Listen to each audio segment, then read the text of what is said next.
Well, good evening, everybody, and welcome to Simply Spooky with myself and Vivian. And this evening, we've got none other than the fantastic Mr. Steve Mera.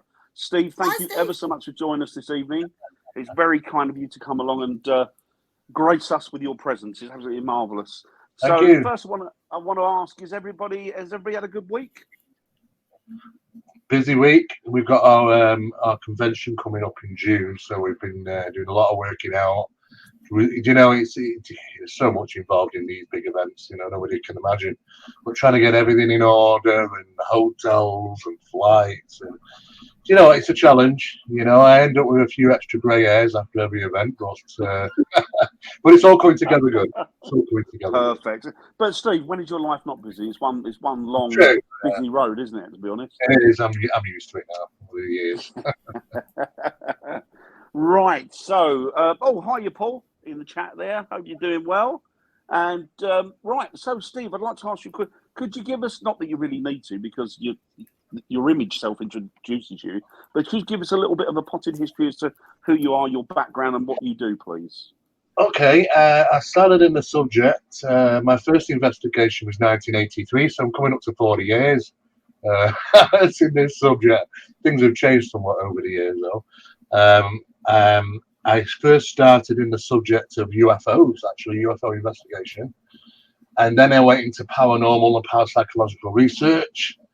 And then headed back into ufology because I wanted, obviously, to look at the connections between them two. And have been doing since. I run a couple of organisations, one which is MAPIT, M-A-P-I-T, which is Manchester's Aerial Phenomenon Investigation Team. I took over it from David Rees in 1989. It's been running since 74. And also the founder of the scientific establishment of parapsychology based here in the UK. I own a magazine, Phenomena Magazine, which is free. Goes out every month, 12 countries, 4 different languages. I think it's the largest in the world now. It's a great magazine. People ask me all the time, you know, how do you have 0.8 million subscribers? I said, because it's free.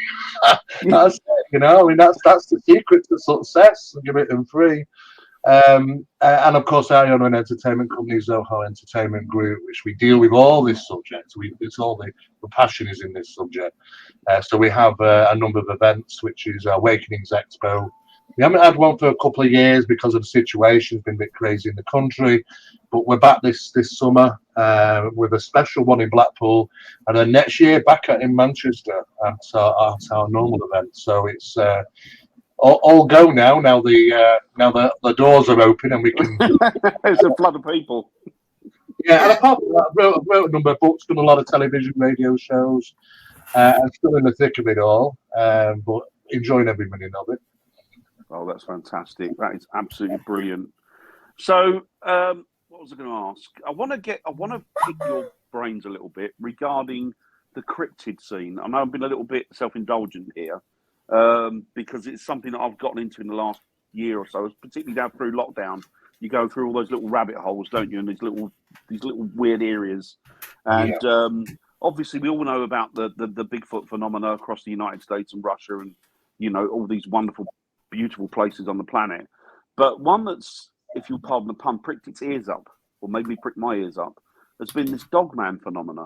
Now, I got into watching a lot of podcasts and programming regarding the dogman phenomena, and then gradually I noticed that there were people that were starting to connect with that over here. They were starting to see these things over here. And an interesting point is that the main place that they were actually seen, and there's one in particular, is in Cannock Chase, along where the Bigfoots were as well, and UFOs and what UAPs is the American call of that type of thing. So I wonder what was your thoughts and feelings on this? Have you dealt with any of this, or? Oh, quite a bit of it actually. I'm quite familiar with Cannock Chase. I've done a number of investigations there over the years. I mean, for many, it started the subject of cryptozoology, kind of coming through from the US initially regarding Bigfoot, Sasquatch type sightings, where there seems to be evidence of a large animal of some sort, which is being seen and has the capabilities of being hyper-evasive. which is remarkable on some of these occasions. Which links to the theory, as far as I'm aware, that the sustainability of a large beast in the US is a lot more acceptable because we're dealing with masses and masses of vast areas of land, a huge amount of food source, and there could be things out there living. Absolutely. I mean, if there are, well, we're always finding new things, But if there are these things exist over there, then there has to be quite a number of them because there has to be a community. Otherwise, you just die out, Yeah, And they say the lowest community stretch is about 14 for sustainability. So if we see one, then it must be another 13 around somewhere, because for the length of time that these things have been seen over the years, you've got to be quite a lot of these things. Now, sorry, it's a bit different in the UK, because we're a small country. I think we only have to drive wherever you are in this country. It's only at most 53 miles to the coast, So first off, we have to say, okay, if such large animals exist in the UK, then where are you living? Surely we'd have more sightings of these things. Now, don't get me wrong, we do have some rural places throughout the country. Scotland, Wales, especially. But the problem is that if you actually go to those regions, there's no food sources. There's hardly any. Now, you might get some wild deer and some sheep and, fish and stuff, but, not the sort of thing we'd normally be finding in places like the US. So, like anybody who's a big animal hunter will say they don't hunt the animals, they hunt the food source. And this is the whole idea about, when we cast our minds back to the other reference, the abominable snowman over the Himalayas, there's no animal living up there in the Himalayas. If there is, it's just tracking over them from one valley to another for shortcuts to the sun. But I've looked into a lot of the things in this country, and it's not just Bigfoot sightings. We do have them. But we've had them in built-up areas. We've had them here in Bolton, believe it or not. And absolutely, it's a small bloody park. It's not even, it's tiny. You can see one side and the other. And yet, the people you talk to are in tears, shook up, shaking, reliving the story of encountering these things. I absolutely believe them. From just identifying deception, I can tell these people are being honest of what they've seen. So that puts me in a whole problem of, well, where do we actually categorize, this phenomenon? Where do we put it? What bin do we put it in? I mean, if it's not a real creature, then it's a manifestation of one. Which, to be honest with you, if there's a manifestation taking place in the paranormal, no matter if it's a mug or a pencil or whatever, they're real. Those manifestations are real. So therefore, we have to say if it can manifest under the same parapsychological ruling as other things, then they're real in a sense of speaking.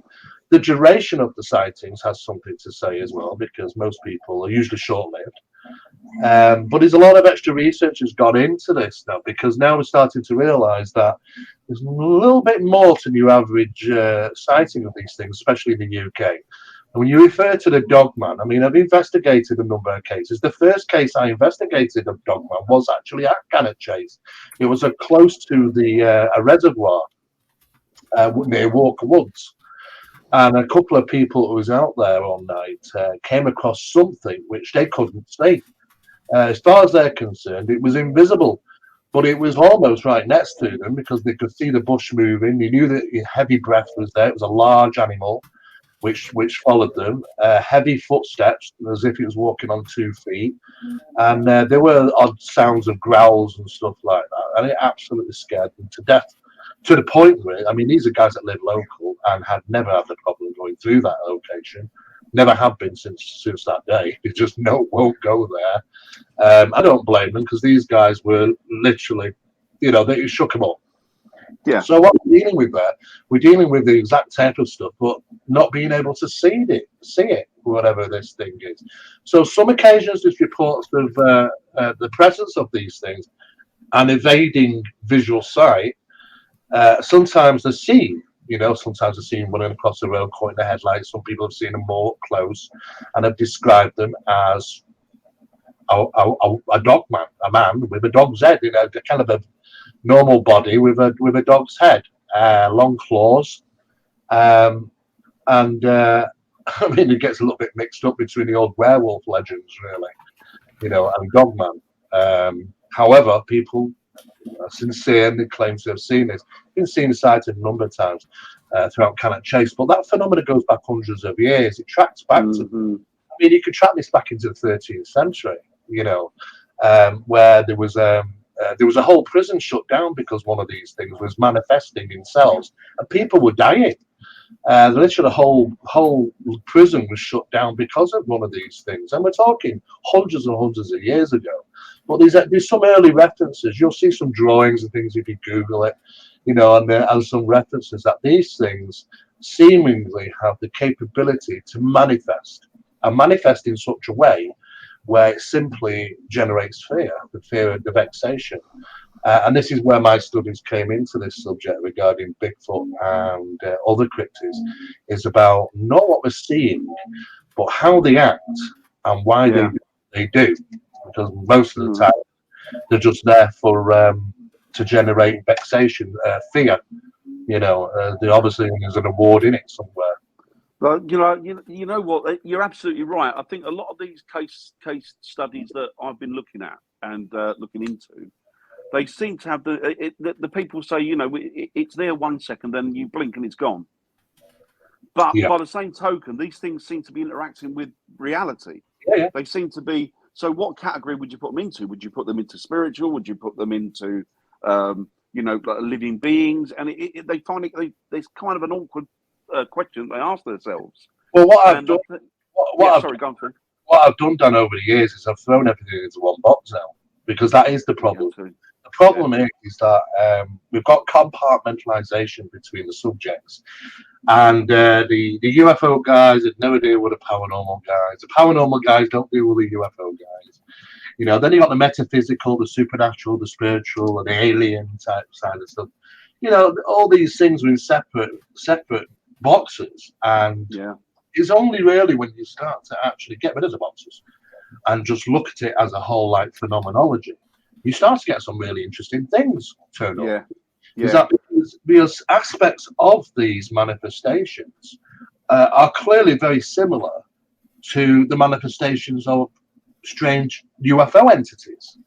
I mean, we have these cases on record of these clearly seen UFO entities around farmland and farmhouses, which are banging pieces of stick against trees and making lots of noise, as a Bigfoot would do. The only thing is when they saw it, they saw small grey figures. And you think to yourself, well, that's a bit crazy. Where do you fit that? But then on the opposite side, you get something that just doesn't add up. I mean, I researched a set of incidents that took place in the US. Three of them were in Ohio, and it involved people witnessing these cryptids.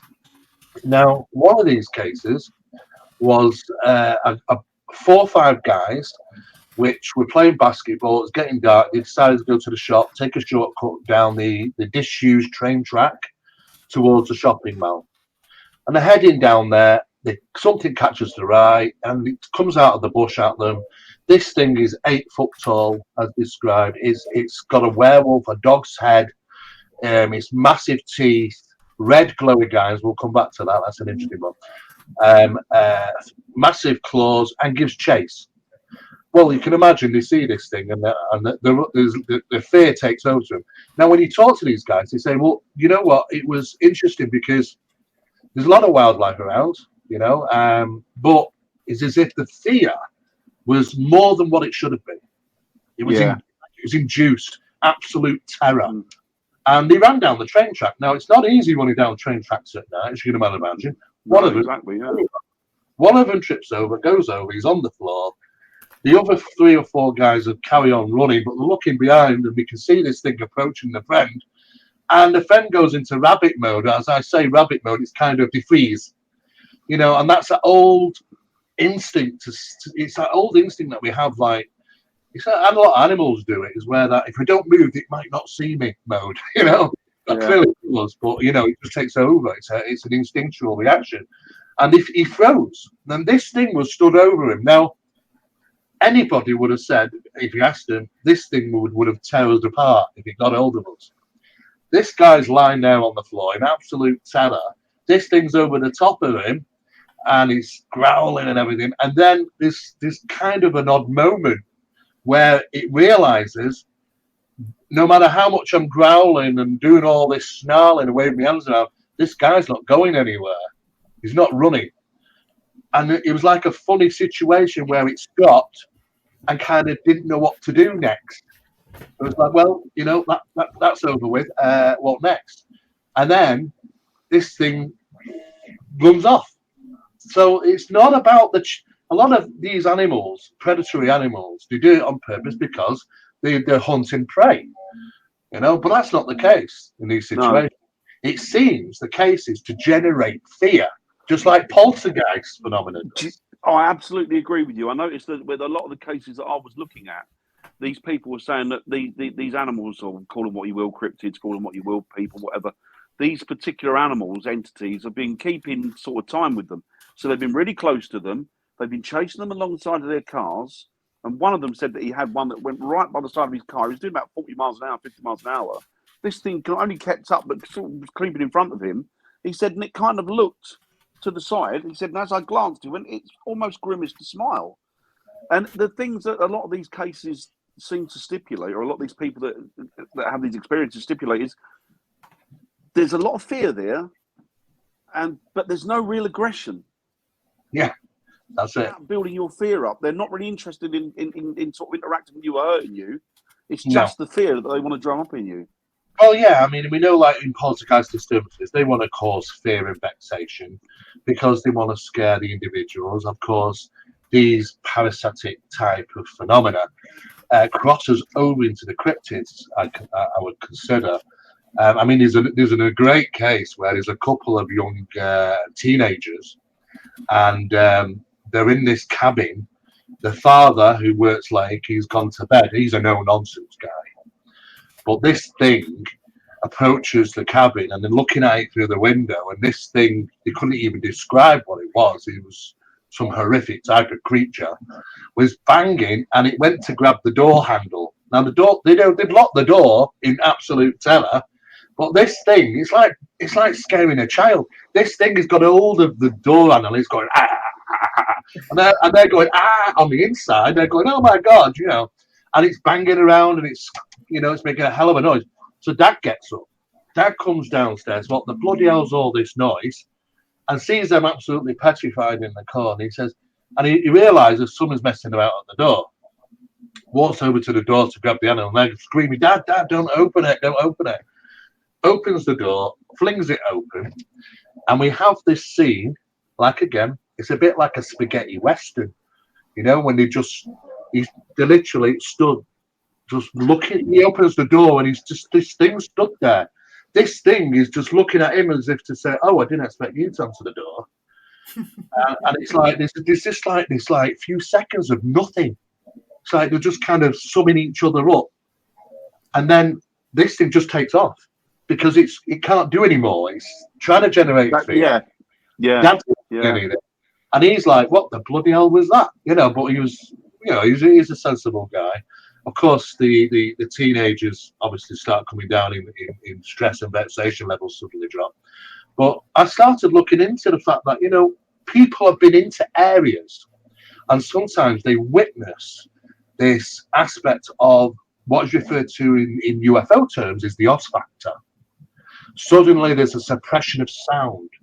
The crickets, the birds have gone very quiet. And then they might encounter a cryptid. Now, that experience is renowned in the UFO phenomena as the Oz factor. And it's pretty much, when we looked into that, it looks like it could be infrasonics taking place. Because infrasound can be heard by birds and insects, and when they hear things like that, it's very predatory, so they go very quiet. They don't make any noise. And it happens in UFO encounters. It was a demonstration of that was in the Steven Spielberg film Close Encounters of the Third Kind, when all the crickets suddenly stopped and then this light comes down on top of the drum. It's stereotypical behavior of phenomena. But then you also got to consider these infrasonic sounds can make us feel strange, can make us feel unusual in locations. And as part of that, it can also give us the right infrasound, can also generate the sense of sulfur as well. Now, been smell in association, UFO stuff's been sulfur type stuff's been smell. So there seems to be this metaphysical phenomenon at play, which seems to be able to manifest. Now, one of the key things that often are said with manifestations of these cryptid types is the red glowing eyes. It could be the Skinwalker, it could be the Mothman, it could be a Bigfoot, And there seems to be a stereotypical trait there. It seems to be. Now, we could have real animals in USA and stuff, because I've been in Arkansas, I've been in the thick of it all in Bigfoot country. And feasibly, a large animal could exist out there, but they're not catching one. But then people have said, well, it should be easy to catch one over these years. Not necessarily, because it's not easy to traverse those locations where these things are being seen. I've said to people before, I said, when we found the panda, for an example, in Japan, one guy said, oh, seen this strange creature. A load of people went out there to that location. And they couldn't find it. Do you know how long it took them to find the next panda? 60 years. Yeah. It took 60 years to find the next panda, because it's in a location where they just can't traverse through. I mean, a panda walks slow. It's black and white, lives in an environment of green. It only eats one type of food. It could be easy to find, but it's because of the land, you see, and how big it is. It's true, isn't it? How fast and how awkward it is to get across those terrains. Made it 60 years before they found one. So I can argue the point and say, if there is a large animal out there, maybe they have, they've just not managed to capture one yet, and it's just off the cuff. These incidents seem to just sporadically happen. But in the UK, I would say the evidence points towards more metaphysical phenomena taking place with paranormal undertones. Definitely paranormal undertones to some of this stuff. Yeah, it's amazing, isn't it? Getting back to your original point you were making, or a point you made earlier about the connectivity of it, is that I kept all these things compartmentalized, because obviously, I'm a ghost hunter, for want of a better description. So I've always sort of dealt with the spiritual and dealt with the apparitions, whatever they may be. But recently, I've noticed that there's a lot of lots of things happening in the paranormal world in the ghost world that are being replicated in the UFO world, and I'm starting to see how these things are connecting towards each other. Yeah. And like you, I've just thrown it all in one big box and thinking, you know what, that's what it is. Yeah, I think you have to sort of gain a better understanding, because I don't think we can quite make the picture, the jigsaw puzzles. I see it as we've got to get these pieces to make the picture, and some of those are pieces you need to win another subject, to be honest. And definitely. Look at them all to find the right pieces. It is a tricky one. That compartmentalization hasn't helped, and it may have been devised purposely. You have to consider that. There are people that don't want us to put this information together and work out what's going on. What we do know from the paranormal phenomena, from the ghost investigation side, is that if we take, for instance, things like the skull experiment, physical manifestations took place, apportation. For instance, the newspaper, as an example, that pristine newspaper, which is from that period, apported as a physical thing. It never left. It stayed there. It stayed with them. Mm-hmm. But after that day, it aged 500 days per day. Yeah. That's how fast it aged, 500 days per day, because they measured the length of time before it naturally browned, which usually takes a certain length of time for a newspaper under certain conditions of lighting conditions. They worked out it's roughly aging 500 days per day. So it did age to its potential age eventually. But it's physical. You can pick it up and touch it. Yeah. And physical and it's a manifestation, it's physical and you can touch it, then physical manifestations can physically interact within our environment. They can, it can be seen and can leave a mark in the ground, can scratch the car, for an example. You know, that opens another can of worms, doesn't it? Well, what's reality? What is physical? You know, what is the physical? That's the thing. Sorry, Viv, you were saying. Sorry. We got some questions in the chat. So people want to put some questions to you if they can, Steve, if that's okay. Yeah, sure. So Paul Rook has asked, Steve, what part of the paranormal do you prefer, cryptids, supernatural, or UFO, and why? Well, if I said the paranormal is just such a vague word, really, because it covers so much, which is what you might refer to as not quite normal. I know a few paranormal guys around here, you know, but for me, I specialised in poltergeist infestations and the paranormal mechanics of poltergeist phenomena. In other words, there is a mechanics behind that phenomena, an intelligent mechanics, which you can start to realise there's a kind of a little bit of a rule book that goes on with those types of phenomena, and not just about the enticement of this, but the interaction side. So there is a mechanics, and if there's a mechanics, that means there's a physical intelligence behind it. There's, you know, they do certain things, there's a pattern of things, and there's things that they don't do, you know. So to me, that's my favourite subject of the paranormal, which would fall under that comfortably, would be the poltergeist infestations. But then, you know, a lot of my work over the last at least 6 years, working alongside Barry Fitzgerald, is we work on a project known as Project Doorway, which combines all aspects of phenomenology, as we call it, you know, to build a better picture, which connects location to experience, and the experience to a multitude of phenomena which is occurring. And some people might say, oh, it's paranormal, supernatural, spiritual, metaphysical, you can call it, because they're seeing aspects of it. But the truth of it is, it's a bitsa. It's like, you know, it's full of all different elements which represents it. We've just been wrongly categorizing it over the years, you know. Yeah. Dan Barton he's talking about when you were talking about Bigfoots and their watering holes, and he said that's how he meets single females, but their watering holes for food. There's a few unusual things that you might find there at Cannock Chase at 2 o'clock in the morning, and I'm not saying. Never mind about dog man. There will be a dogging thing. Oh, hello, MJ. Hiya. MJ says, does Stephen think that the Bigfoot are paranormal or physical creatures? Well, when we refer to Bigfoot, I mean, that's the reference. Bigfoot is a North American name, you know, for Bigfoot and Sasquatch. The old Native American name being Sasquatch, and you know, quite clearly they are interacting with some type of beast. I mean, if you read their manuscripts and details that go back to the 1500s, there was old references there, even earlier than that, of them meeting these large, hairy beasts. And in fact, that they had even ways of communicating with them. They would chatter. And how often have we heard that? You know, that referencing that chatter sound. And they had communications, and they actually gave them food, and they kept off their land. And there was a cooperation between the tribes and these large beastmen, or, you know, whatever these things were. So yeah, I can say that there probably may have been physical creatures of some sort living out in the middle of nowhere. I mean, God, we're always finding things.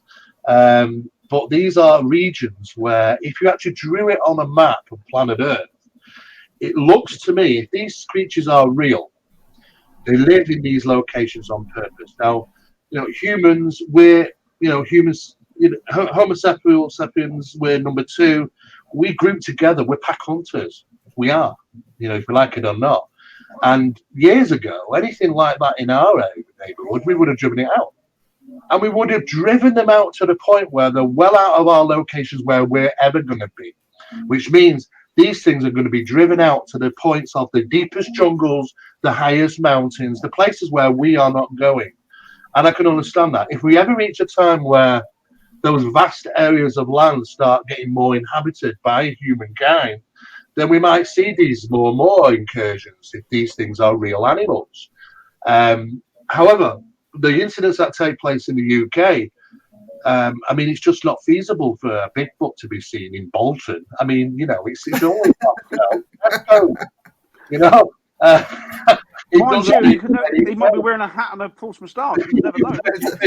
You know, it just don't make any sense. And it's not just one incident like that. There are many incidents like that. So I can say some are definitely seem to be metaphysical manifestations of some sort, and others might actually be in other countries actual real creatures. Yeah. Paul asks, do you think that Skinwalker Ranch really has a strong connection to UFOs, or is it a genuine scientific explained phenomenon? Well, I was supposed to be there in October 2000, I think it was 2019 with Barry, but something came up, I couldn't go, but Barry went.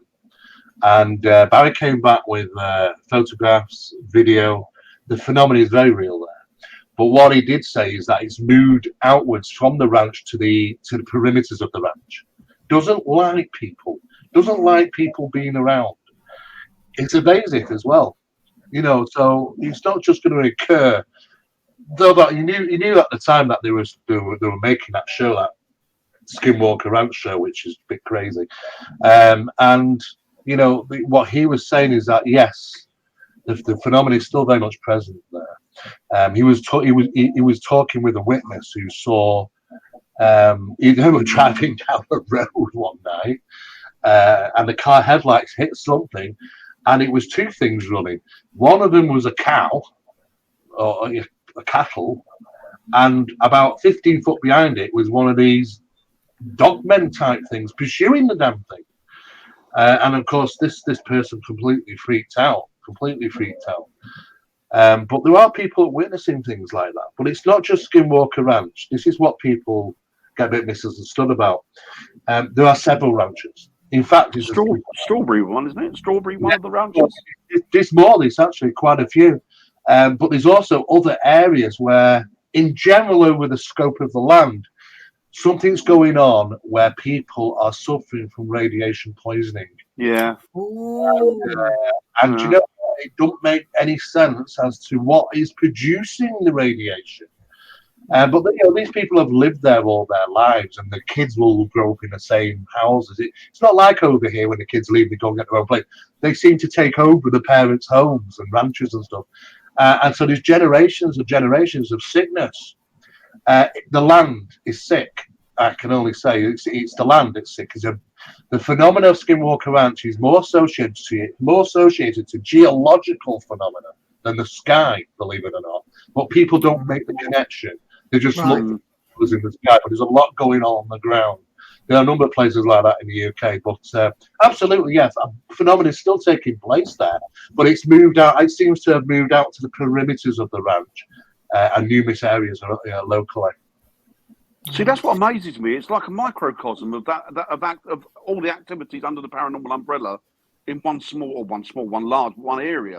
isolated area. Yeah.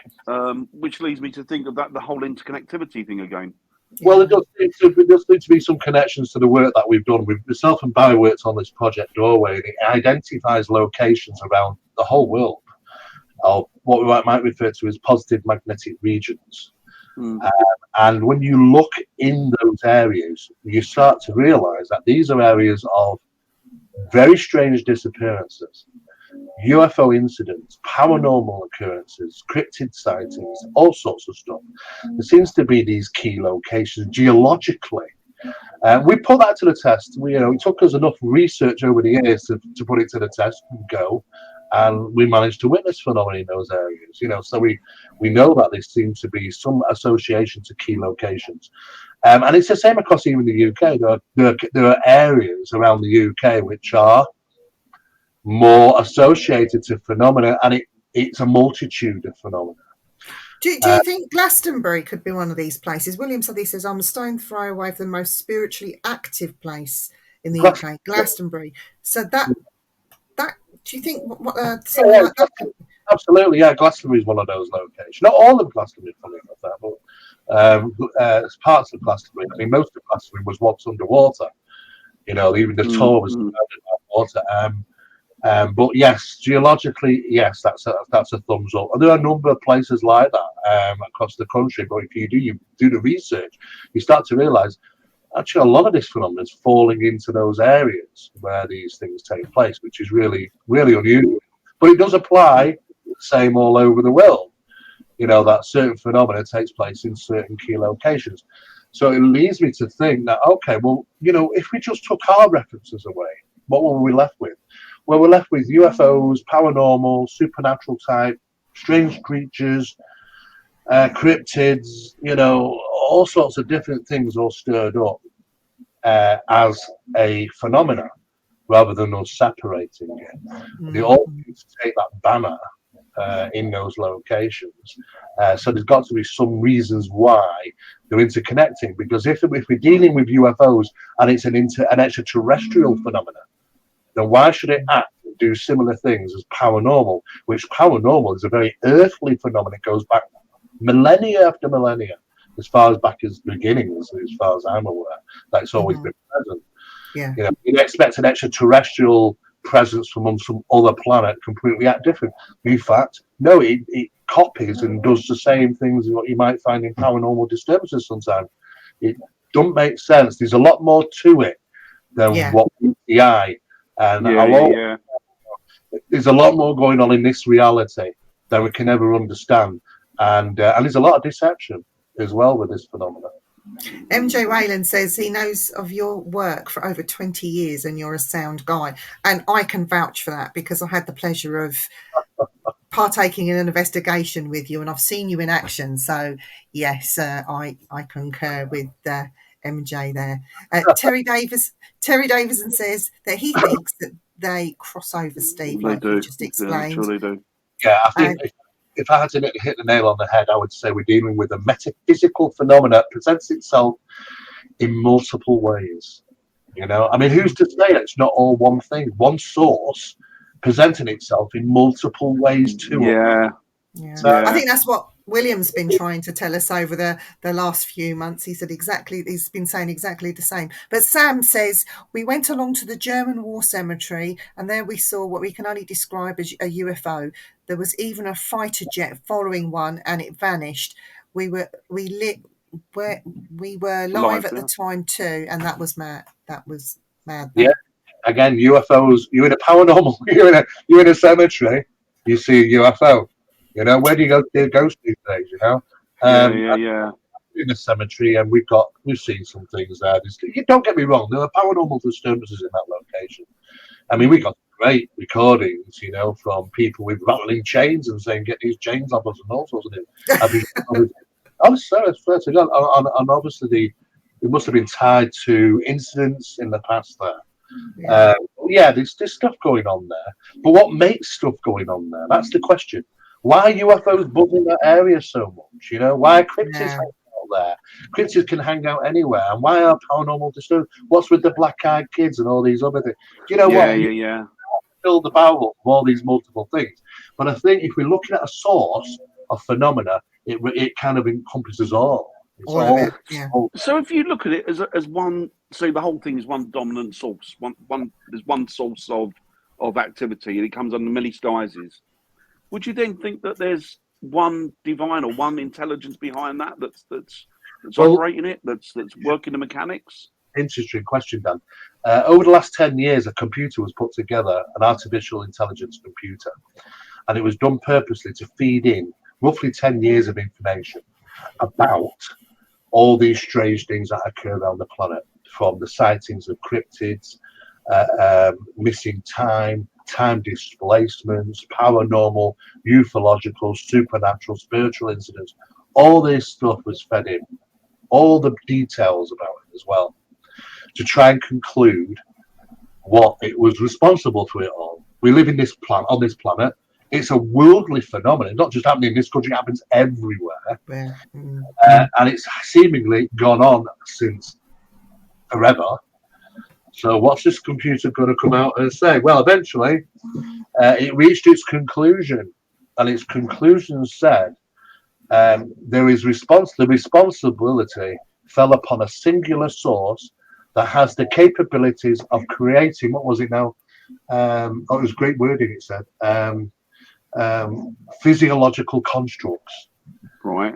It's a force that creates physiological constructs. That means a physiological construct means that it can be and look and feel is real, just like you or me. Yeah. If it's a source that can create physiological constructs, then we're going to get purposely the crossover between these subjects. Because what we've done, we've divided the source into the boxes. Yeah. Really, Yeah. it was never that. We've just took the elements of interest out and looked at those interests. Yeah. And we've all got our part to play in this. You know, the guys that spent years and years in paranormal research, they're really good on their subjects. And it's the same for the info guys, and it's the same for the other stuff, the strange, weird disappearances, the cattle mutilation, whatever you want to call them. All those things, there are their own people which are specialised in those areas, all hold the golden guard. When you bring all the golden guards together, you start to realise, hang on, this could be the source. There's something there, which is kind of like, well, you know what, let's give it a bit of that, or let's give it this today, or what. There's something. Because if all these are individual subjects, they shouldn't interlink, they shouldn't work together like this. You get people having UFO encounters and poltergeists on the next day. Yeah. MJ says it's great to hear this conversation in the UK. Far too long, UK researchers have not looked high at strangeness. We've got loads more questions. Shall I just quickly get through them quick, Dan? Hang on, I've lost it. I've lost the thread. Hang on. The newspaper that you spoke to. The newspaper with the skull experiment. It was a Dorian Gray newspaper. Yes, Steve, do you believe in the power to manifest our own monsters? Absolutely, yeah. An old name of tulpas, you can do. There was an experiment that took place in Canada. Some of us will well remember it, the Philip experiment in Ontario. Yeah. A bunch of psychologists that sat around the table and manifested paranormal phenomena, and they did. I believe if you take people to a house and fill them with prior knowledge and expectation, they can make that house haunted. They can breathe the living soul into that. You know, these tulpas can take on a whole living persons themselves. You know, it's through the power of belief. This is what's happening in a SETI 5, you know, with Stephen Gray, when he sits and people meditate in a circle, you know, and eventually they all want this UFO to appear, a UFO appears. It's no different than sitting 5 mediums around a spiritual table, seance table, having apportations appear. No different. It's the same phenomena, but it just has multiple masks. The process of doing that is actually more present in our day. People don't realize that the reality we live in can be bent through our process of consciousness. You know, this is why you get positive people being so bloody lucky all the time, and things are always great for them because they're always positive. The negative people say, "Oh, you know, nothing's ever going to happen for me." Well, it never will, because you've said it. You've just done it to yourself. You know, we can't break it, but we can bend reality. You know, positives and negatives, and people unfortunately living the negative ones. Some people are really good at working out the positive ones, and this is how it kind of goes. The hierarchy and the secret societies know this. And that's why it's rewarding to do sometimes the strange and weird and not too nice things that they get involved in, you know. But they realize very quickly from ancient days that we can manipulate and we can bring things into being, and we can feed phenomena, you know, and we can create it. So yeah, it is referred to as conjuring the phenomena. It's done in UFOs, it's done in the paranormal research as well. So there's a little joke from Dan. Bigfoot and Sasquatch are often confused for each other, but the Yeti never complains. Yeti never complains. She never complains, no. What do you think about this Loch Ness monster? Is it the same like the Bigfoot, do you think? Jamie Parker wants to know. That's a good case. That's a really good one, Jamie, because though that we know that the loch is large enough to sustain not just one beast, but many. I mean, there were actually 2 sightings on the same day, with 18 miles apart, because the loch's 21.5 miles long, and there was one sighting at one end at around about 3-ish, and another one at the other end. So there's maybe more than one of them there. they might have interlinks to underwater to the sea, which originally was part of seawater, So initially they said years ago, oh no large fish could sustain itself in there. There's not enough fish. Absolute rubbish. Yeah, there's so much food in there to sustain a family of whales for life. So are they seeing a real creature? It could be, because there could be relatives of other animals out there that we don't know. We know more about the moon than our own oceans, you see. So, and they're so vast and deep. God knows what's down there. But there are sea serpents and creatures which are reported to look like the plesiosaur or relative of the plesiosaur. Why couldn't they stay alive? Because we have vast areas when the meteor hit and allegedly killed all the Jurassic period off. Sea-bearing creatures were more likely to be able to survive, and animals like that, which can stay underwater for hours on end, just like a whale would do, hold that much air within its lungs, could probably survive, So there is a feasibility that something is there. And it's not just Loch Ness, there's quite a lot of these things. Yeah. What I have noticed is that they seem to like the very dark, deep, trench type lakes of the world, like Lake Champlain has got Lake Champ and Ogopogo. If you look at all these same things that are being reported in all these great lakes around the world, if you do a survey on the lakes, they're all the same kind of depth and type from the Ice Age. So it's interesting. Dan Barton also says, I think he's referring to Skinwalker, but there is a lot of native connection to that land prior to nuclear testing. So I think he's talking about Skinwalker. Yeah, it is the land. If you forget the ranch, it was nothing to do with the ranch. You can put anything on there. But it's definitely associated to the land. But it seems to be multiple dimensional what's going on there. And it's not just that location, or other locations around the world like that. But sometimes, this phenomenon can have a sting in its tail. Like Bob Bigelow came out and said in February of last year, when he eventually came clean after working with NIDS at Skinwalker Ranch in their task of trying to communicate with these entities or whatever they were. What happened is when they left NIDS and they went back to their homes and their families, the amount of negativity that ran through those families, it was as if they were being punished. This phenomenon has a nasty, nasty sting to its tail. And I think it's because of the over effort to try and communicate with these things and delve into areas where they should have not done. It seems to have trapped them back to the homes and interfere with their lives. And it's not just Bob Bigelow, but quite a number of people from the Skinwalker Ranch and the science team had the same problem. It's like having the slap on the hand, really. That you involved too much, and this is the punishment for it. Terry says the reports of UAPs vanishing or cloaking, but also Bigfoot. Do you think there is a connection between?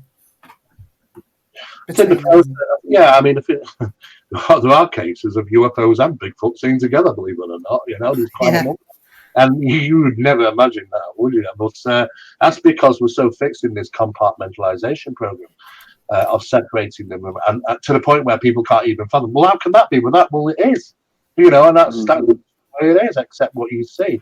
I think on both cases, the materialization process. Sometimes they're solid, sometimes they're apparitional, sometimes they're invisible.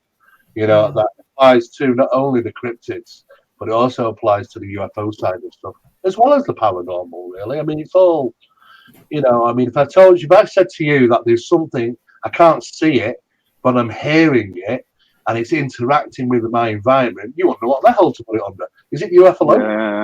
Yeah. Is it paranormal, or is it cryptid? It could be all three. Dan, do you want to read that one out? Yeah, so Paul asks, debunking cryptids and ghosts have been happening since the days of Scooby-Doo. Do you think, in respects to cryptids, do you think there are cryptids created to hide criminal acts? Yeah, in some cases.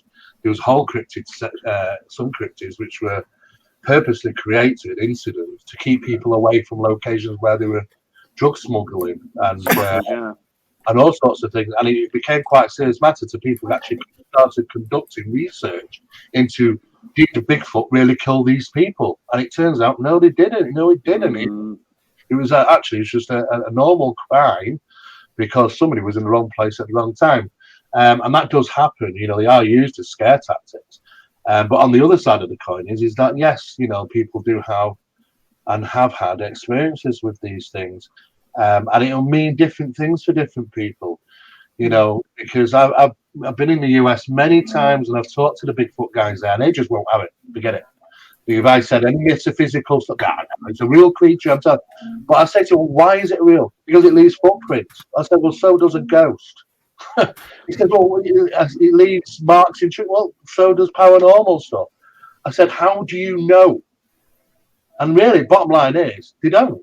No, they perceive it to be real, and therefore it is real to them, just as seeing an apparition would be. And that's the problem: is what is real? Underlying quote. Yeah, exactly. Yeah, exactly. Where does reality end and truth begin?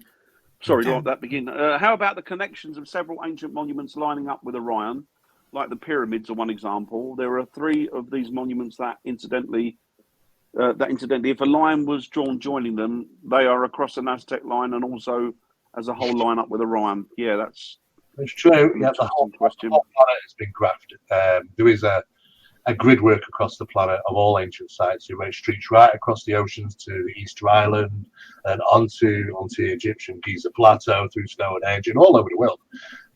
The whole planet was geologically mapped magnetically, and key point areas were utilized for building ancient sites on. Some of these sites are still very active. I've been with them to the Barry. And some of them are still active sites. They still have phenomena taking place there.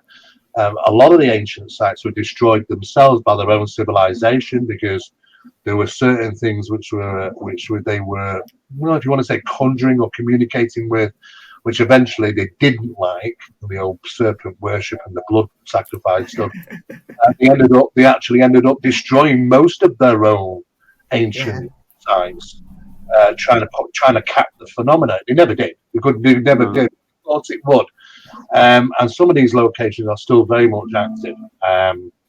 But it's a fascinating world because what we're having to do now is go back in time to learn about how to get forward. We're having to do that. I don't know if you've noticed over the few years is that everything's starting to slowly change about the consciousness and the connections and our ancestors and all sorts about reality. How many people now, scientists are on board saying there's multiple realities right here, right here. They don't really exist, but they're there. And that's what the phenomenon is like. I mean, the government never going to turn around and say, look, we can't control this phenomenon. It can appear to be what it wants to appear to be. And it's right under your noses, and you wouldn't even know about it. That would be the worst thing to say. You know, and that's probably more like the truth, you know, that is how this phenomenon represents itself. So, go on, Viv, do you ask? Go on, you, Dan. So Paul asked, does Tolpa spirits are self-manifested, so why not create the monsters? They're usually induced by belief. You get there's a lot of, goes back a long time, you know, where certain things manifest from. And it can be simply through the belief of empowerment.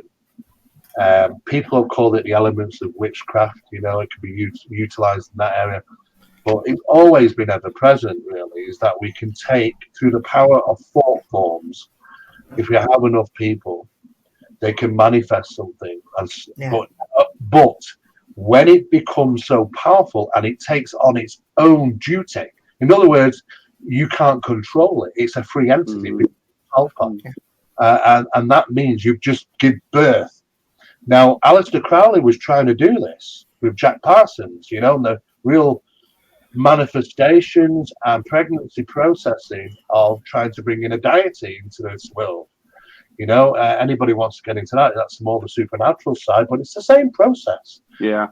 And he was communicating with entities, interdimensional entities, I think we refer to as Azalat and Lam, you know, and they were telling him the same things then, you know, but the problem is that, you know, like anything, you know, the surface of the outer ring of spirituality is like it's like a bucket of water, and always the rotten apples float to the surface first. So those are the ones you're going to reach. More focused type of contacts through seances and stuff is a little bit easier and more control states. But there is a lot of crap, and that's what usually people are going to be confronted with, and that's unfortunate because sometimes it gets them a bit, they get a bit mixed up as to what is what.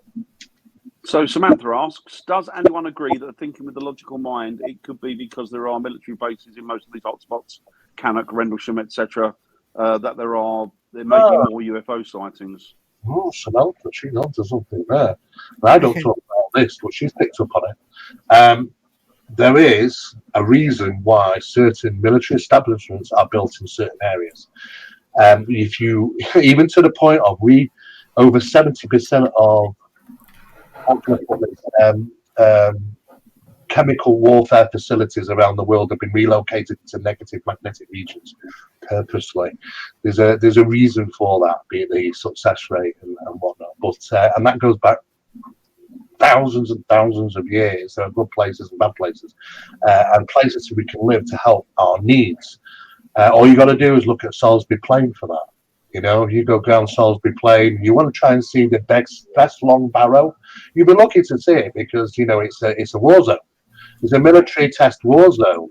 There's also a chemical war plant there. There's all sorts there, and they've utilised building those places right across the main lays that join up the long barrows. Not done by accident. It's exactly the same thing in Sedona, like the Americans have done. Building the places of weapon manufacturing in areas through Sedona's ancient regions. And it's the same place when they went to Iraq. In fact, the most significant ancient location there, which is mostly central Baghdad, they actually built a 104 acre embassy, US embassy, enclosing it. So it's like Pentagon. It's like right in the middle of it is this ancient site that nobody else can get to now because they just built the whole embassy around it. So there's reasons. There's a lot of esoteric.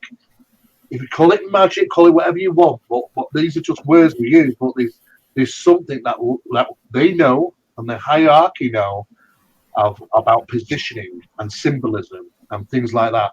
How to make something more successful, how to bring on wealth, how to bring on health. There are reasons, and it's known throughout the world. But Samantha's right. She's absolutely right. There's definitely places. I want to ask you a question in a minute. So Brian Dorber says, I've always explained it like planes, not just heaven, earth, and hell, but everything in between, from cryptids, aliens, myths, legends, ghosts, demons, and devils, entities, etc. Yeah, all the above, as they say. Yeah, how I would put it is that there's one phenomena and there's multiple masks to represent. Probably are, Paul. So, a quick question I've got for you, if that's all right, Steve.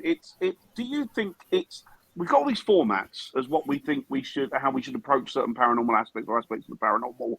So whether it be ghost hunting, whatever it be, cryptids, what have you. And we go out with these formats in mind and we kind of address our behaviour according to these formats.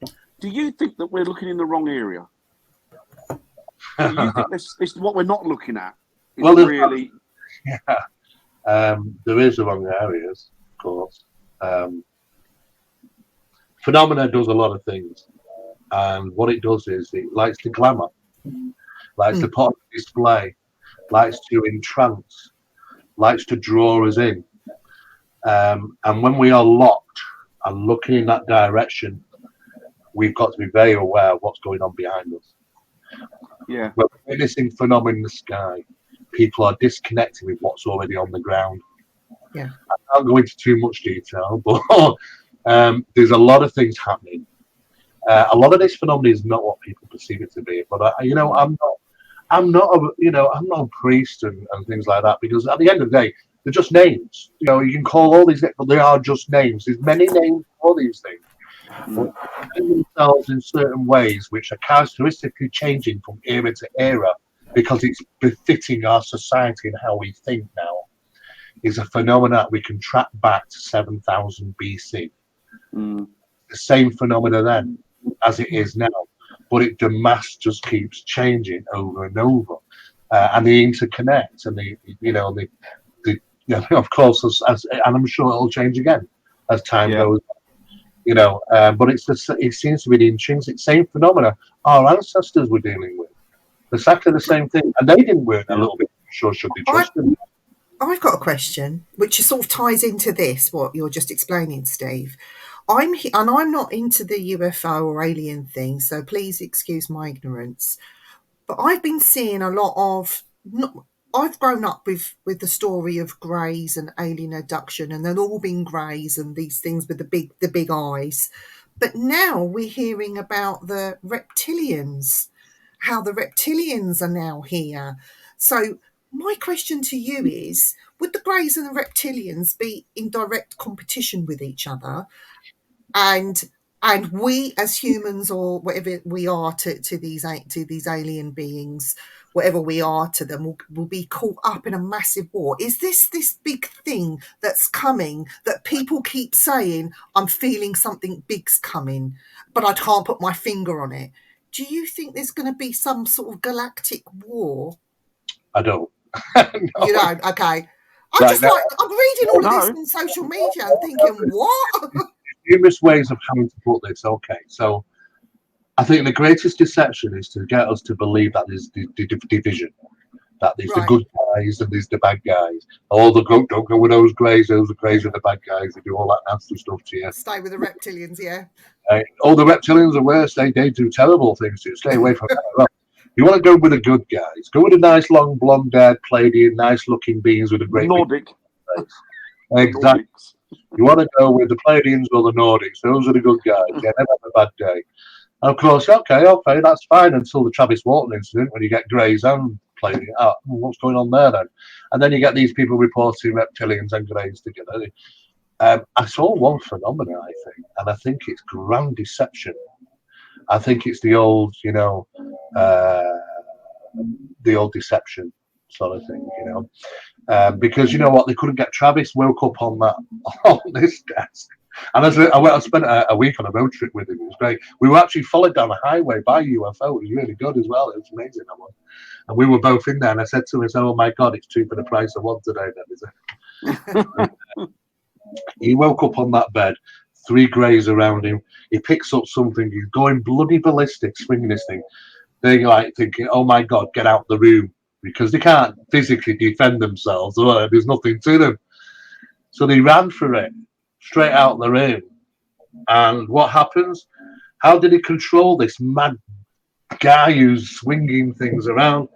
Oh, and you know what's the next thing that happens? A humanoid-looking figure with a beautiful face, I think, turns around the corner and says, "Don't worry, he's going to take you somewhere. He's not communicating with you, but he's got a nice smile. I trust him. He'll get me out of here. God knows what's going on." And he did. And next minute, he's on the roadside. But isn't it very intriguing that they just could have just perceived? They could have just changed the perception of how they would be perceived to deal with this problem, to deal with this guy. Over the years, I've looked at many, many cases of all the UFO stuff, and to me, I don't see no part. I don't see the differences. I don't see the good guys and the bad guys. I think it's too much of a sci-fi story that people want to get interested with. I've lectured in Arkansas. I wasn't going to get invited back there again. They were all crying after I finished my lecture. They were all crying. I had people in the audience saying, "Well, I just introduced my 12-year-old daughter to this phenomenon." And I was saying, "Oh, well, stupid woman." And that's what they're like. The Bible Belt areas are like, there are so good guys. They want the best for us and the best for the planet. I mean, they've never done anything for the planet. And what they do for us? They don't kill ourselves in mass millions. What are they doing? Don't think they care much about us. What's the first thing they do when they abduct someone? They say, "Don't worry, we'll be okay, you'll be all right." And then you find out that the person who was abducted has suffered problems with the eyes all alive because of the radiation, the light burnings. And then he said to him, "I'm sorry about the discomfort. Discomfort, you just almost blind the person for the rest of life here." They just come about their agenda and they're treating us like kids. And really, people accept that, and but there's a Is lot it, of deception. There's a lot of Steve, deception. Steve, is it true that, with this alien abduction, and I don't see it readily on social media, I've had to look for this. People have been found dead with nothing left of their insides, but just small holes, and it happened in animals as well. I don't. This isn't good on for YouTube, is it? Because they'll take it down if I start getting into stuff like this. No, No. this is I'm just fine. saying, because I get these questions and I can't answer them sometimes. But there is a lot of stuff like that going on, and there are people daft. I mean, even I have a disagreement with Jacques Vallée. A face-to-face disagreement with him. I say, I think you're crazy. I think I'm absolutely rubbish that, and I tell them, I say it as it is, because you go back to Colares UFO incident took place in 1977-78 off an island of Brazil called Colares.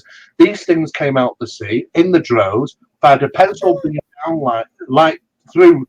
It passed through the houses. There was no way they were going to get away from it. Hit them in the shoulder, the arms, the stomachs whilst they were sleeping in beds.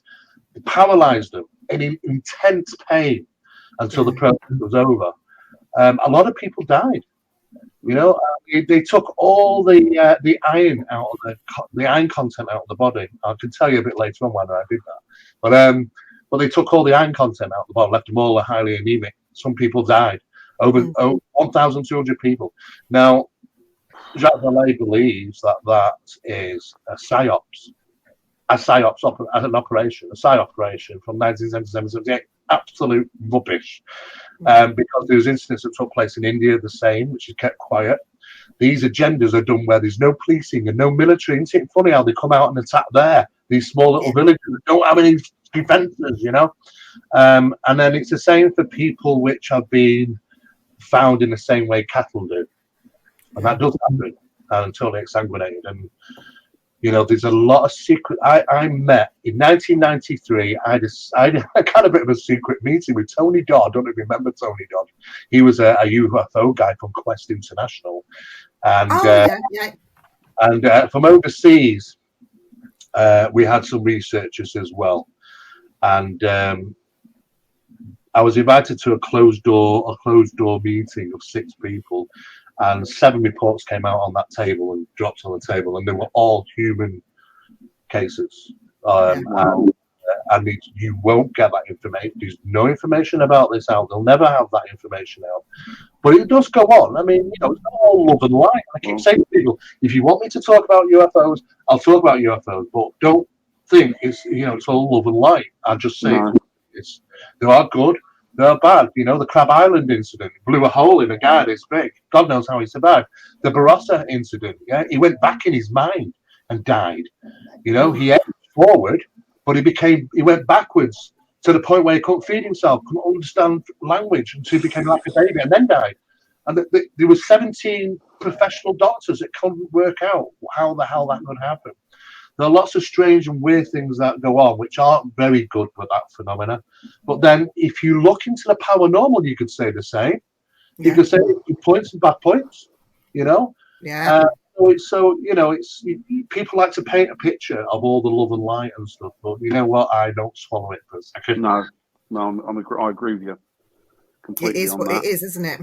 It is what it is. So, what do you think about? I mean, I'm talking about side of it. You got David Paulides, haven't you, who's written those books on missing 411? Yeah, which seems to be in the national parks. He's also he believes he's traced it to certain areas over here. I think the Manchester Canal drownings came under that umbrella at one point. I don't know if they still have or not. So what do you think about that? What was your thoughts on that, Steve? I've discussed stuff with David. I've been at the same places overseas where he's lectured, and our research does cross over into his areas, and his areas cross into our research. Same places. I mean, if you actually take Yosemite or the Three Sisters, there's numerous different places over there, national parks, and look at the positive magnetic regions in those areas, are very potent. Those are the places where people go in. It's disappearing.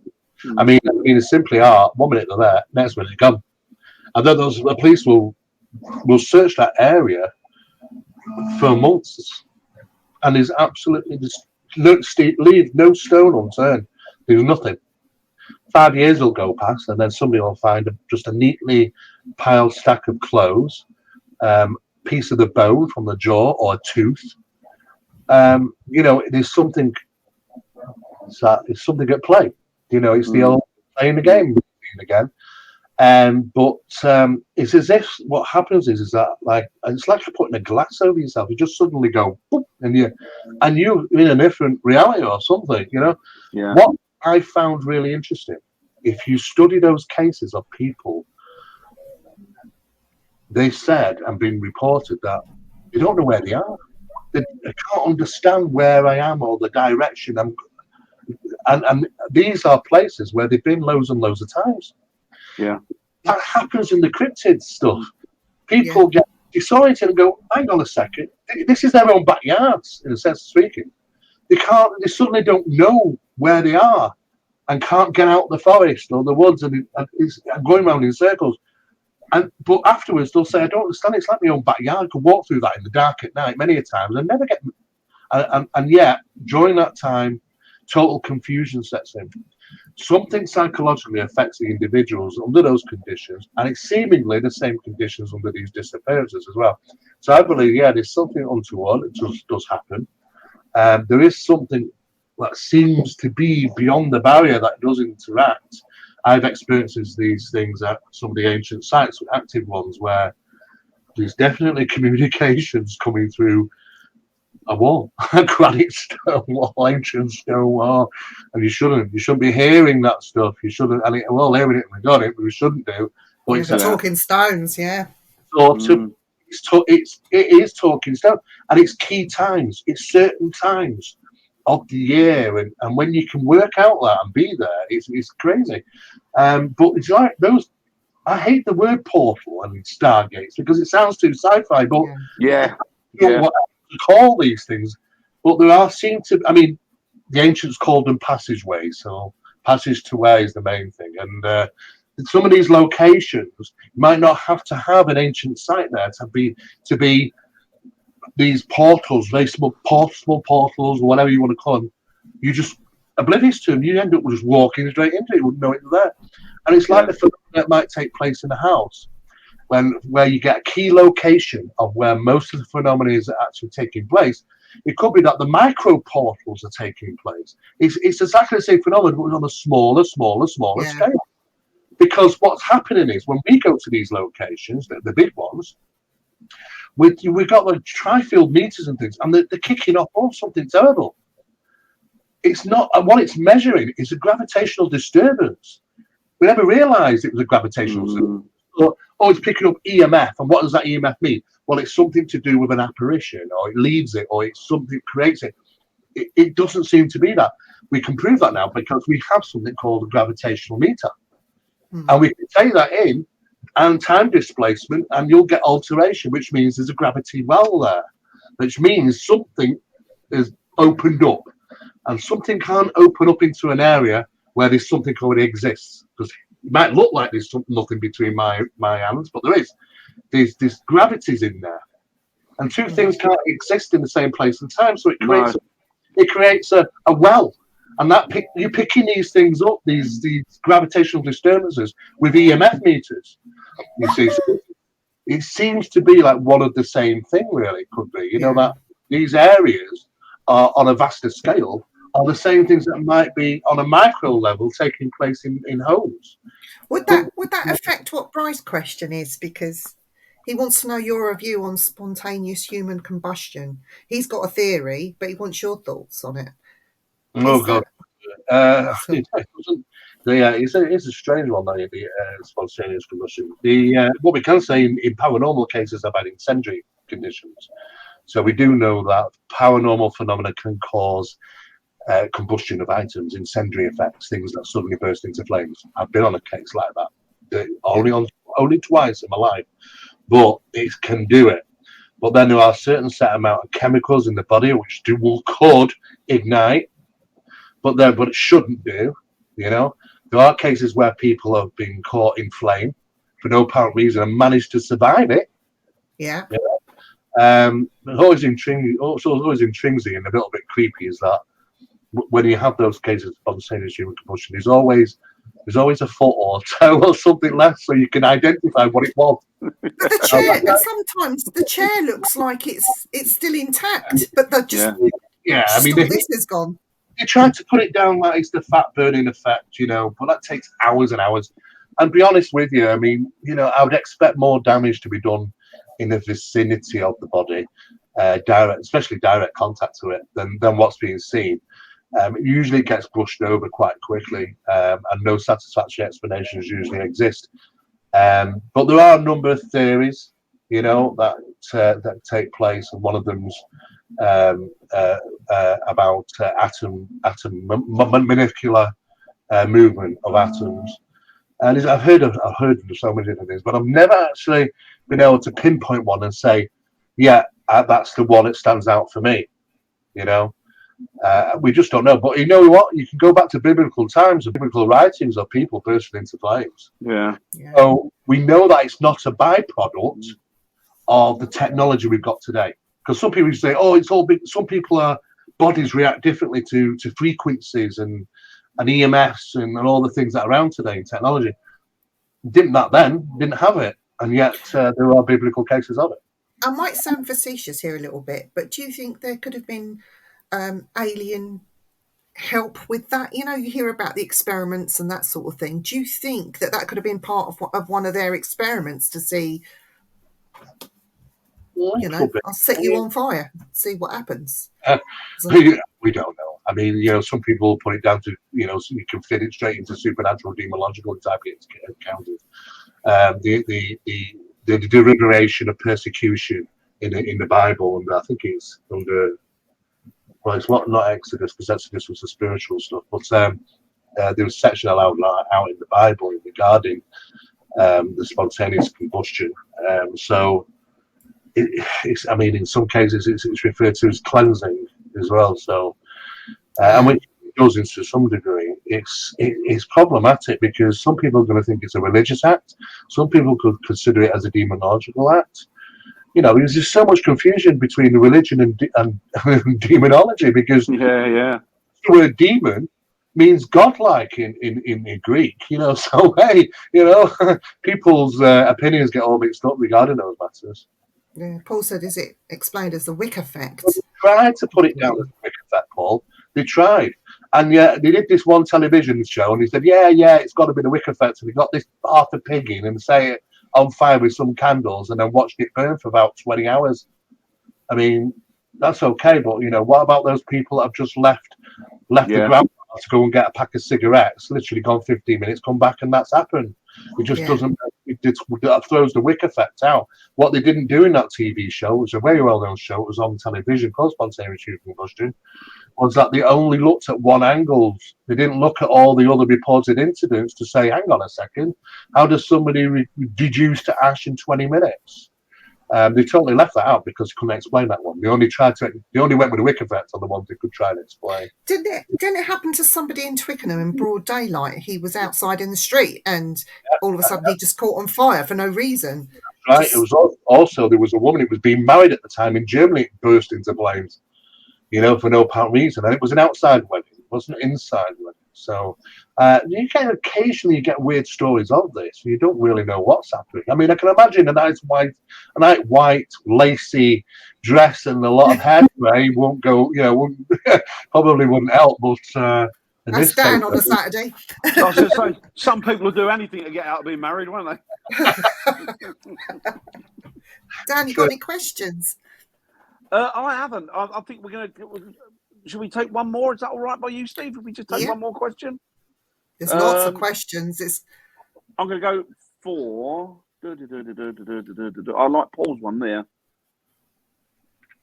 So Paul Rook asks, do you think that some of the missing 411 cases could be down to UFO phenomenon? I do. Yeah. But then I think some of them might be cryptid associated as well, because there was recordings that came out of a location where guys were investigating the disappearances, and they were surrounded by something, a number of these things that night, making sounds which were definitely could not be identified, intelligent things, whatever they were. But there were also strange lights being seen there as well. So I think you end up in a situation where something invades our reality and we can't quite understand it. I mean, it's just a typical scenario is back in the days when Skinwalker Ranch was really active, is that the owner and his son was walking across the field one day in conversation and desperately trying to figure out what is it that's creating these massive big wells in the land. You know, I mean, suddenly you come across a rectangular shape in the field, which is about 30 foot by 19 foot, and it's a foot and a half deep, and it's really hard sandy soil. What the hell did that with that much weight? You know, and they were getting very frustrated, and they started to hear as they were walking somebody in conversation, two people or two things in conversation. They couldn't understand the language about 9 feet above them. They couldn't see anything. They couldn't see anything. And they stopped in frustration, and the father shouted up into the sky, "I can hear you, you know." And they stopped. There was a stop, a pause, and then laughter. That's, you know, you've got to consider what we are dealing with here. I mean, there's a whole number of references and things, but you know what? When there's things which are a little untoward at that. The Native Americans told us the land's poisoned. You know, it's not good, you know. And years later, you know, what happens is people build ranches on them. You know, there are places like that around the world. You know, there was one in Russia. It's still there today. It was a militarized zone. They realized how it's a bit like an area like Skinwalker Ranch, except the military bought the land and set up there for years, and doing research and stuff. Now it is available for people to visit there now, but people are having disappearances there as well as strange phenomena, cryptids, UFOs. You know, it seems like that seems to be the trend at the moment. These hotspot locations. Do you know, one thing I've always wondered is people have come to me over the years and said, like, very conspiratorially, like, do you believe this? Do you believe that? And I always said, well, you know what, Hollywood. Why do you think they make these films? They're releasing that information out there for you, so you can get used to it. So when the time comes, it's not such a shock. But I now wonder, has Hollywood been instrumental in manifesting some of these energies? Yeah, I mean, we do. I mean, we always tend to follow a path depending on how our multiple consciousness works across the planet. You know, times change, and things can happen quickly. I mean, don't get me wrong, that's been a drip feed process. I mean, they knew that back since a long time ago, since the 1940s, they're going to have to produce it. You know, because now the cat's out of the bag, we're going to realise. Yeah. Well, you know, if the next UFO comes down, happens to land in Manchester or London, you know, and a days like today where everyone's got mobile phones, ain't going to hide that. You're not. Yeah. There's a lot more of it in court, isn't there? Psychological management is the best thing to do. What we do is we breach the society with infotainment. That means the media. And I mean, you let the media do its job by manipulating our thoughts. Now, years ago, you know, people saw a UFO, it was like the topic of sensation, you know, but now it's like, well, you know, I saw a UFO and what's the tea? You know, it's do you know what? You're absolutely spot on. And what shocked me more than anything was when the American military or government let all that documentation out about the UAPs, about the Tic Tacs and stuff like that.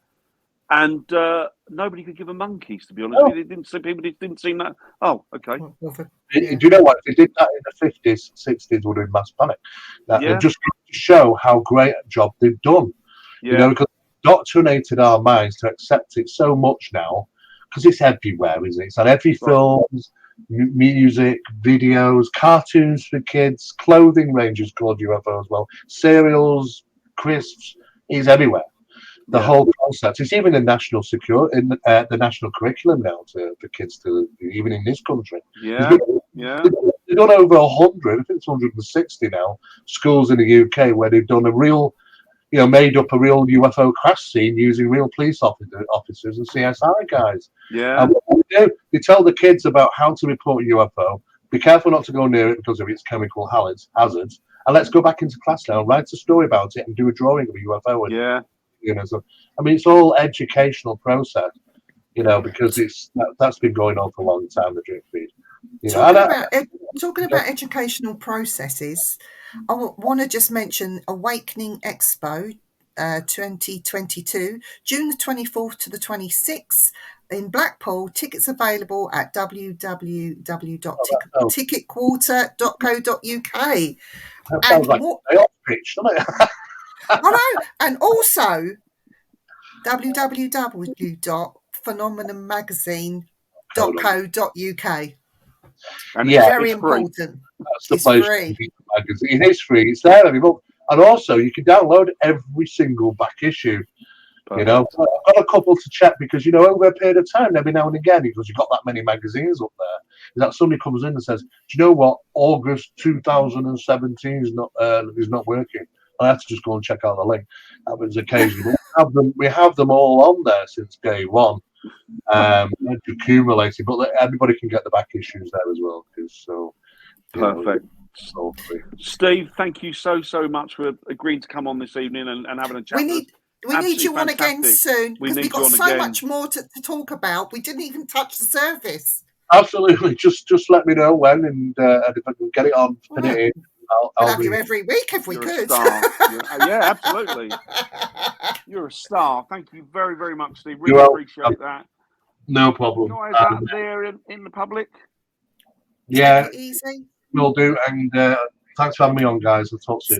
Stay where you are, Steve. Thank you for the thank you for everyone in the comments. Take care, guys, and we'll see you next week. Bye. Bye now. Bye, guys. Thank you.